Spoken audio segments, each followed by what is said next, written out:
Joe from right here. Obviously, you know, a lot of the story was leading up to this. Didn't get to fight Kelvin in Mexico. They removed it. So I guess, what's it feel like to finally get through the Kelvin Gastelum chapter of your life now? It feels good, man. You know, he's a dog. He's a G. I've watched him for many years, and it wasn't my best performance, but it was a pretty dominant performance, I think.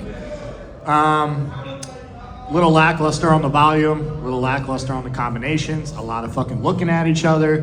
But I really thought, you know, based on his past and how he fights, that he was going to come forward a lot more. We could slide back and do our counters. It did not happen that way. So it is what it is, man. I tried. It seems that when you dropped him that first time, he seemed a little bit more hesitant to kind of close the gap. Did you kind of get that sense too when you were in there? Yeah, definitely. I did. I just wish I was more aggressive, man. I wish I was more aggressive. But ultimately, I'm happy. This was a long camp.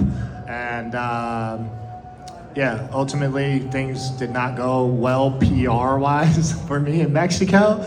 And again, I want to apologize to my Mexicans out there that may hate me. It was not towards anything of Mexican culture or people. I should have rephrased it a lot kinder, and I didn't, so it is what it is, but I do stand firm that I will never fight there again.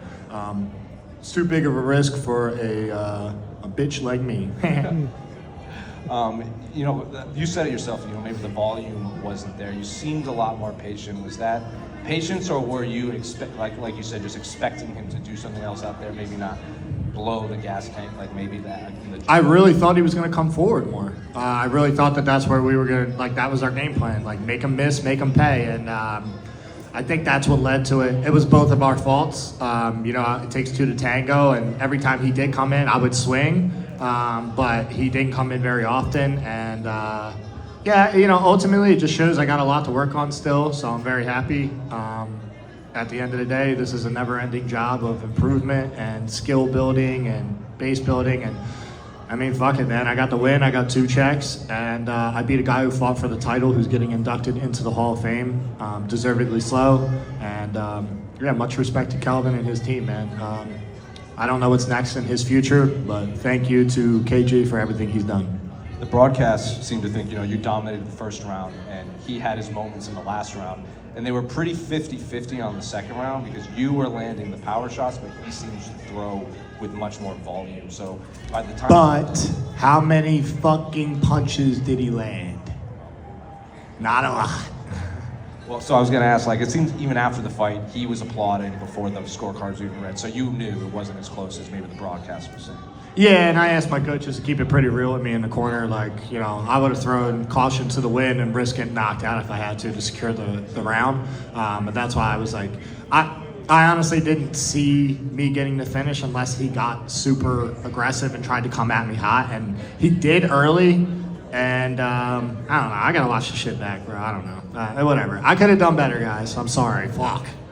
And just last one for me. I guess, you know, after, like you said, one long camp for Kelvin, essentially, when would you like to fight again? I want to take like a month or two to just train and keep training. And I don't want to get out of shape, and I don't want to, not that I'm ever like out of shape, but I want to get a little bigger. I felt a little lean this camp just because of back-to-back weight cuts. I had to be that way because my weight cuts are so massive. So I definitely think that had a little bit to do with it. My legs felt a little shaky in there.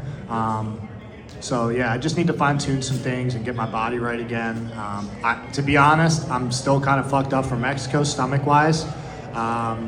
And that's been a real big struggle for me. So yeah, I don't know. I'd probably say September, October. So your teammate Sean Brady obviously has a big fight at some point lined up for him. Obviously not the title because that's going to be Islam and Jack. Would you want to fight on the same card as him, or is that like you're one of those guys that doesn't like fighting on the same cards as teammates? I think I'm gonna be 100% honest. I would love it, but I think Sean deserves full attention from my coaches, and the only way I would want to be on, because where he's at right now is life changing, right? Fighting for a belt, beating, you know, he gets one more win, he fights for a belt. So I wouldn't want to take away from him.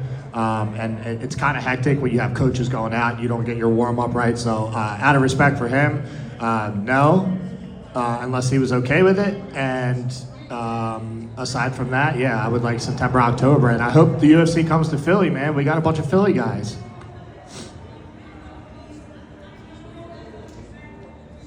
I think you're good, man.